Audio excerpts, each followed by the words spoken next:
गेटवा पर आइले दुल्हा सुंदर दुल्हा।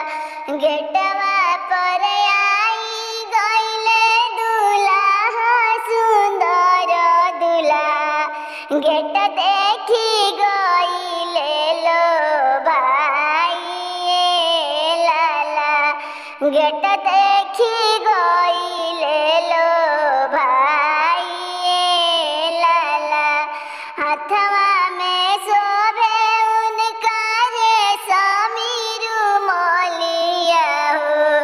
हाथवा में शोभे उनका रेशमी रुमालिया हो। मुखवा में शोभे पाकल पान लाला। मुहवा में शोभे पाकल पान लाला। लीलरा पर शोभे उनका चंदन टीकावा हो।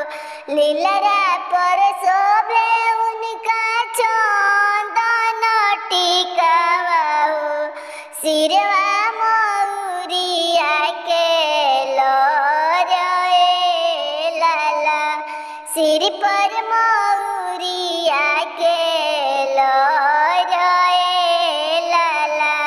हाथवा में लेहनी पापा सोनाही के थाली हो। दुल्हा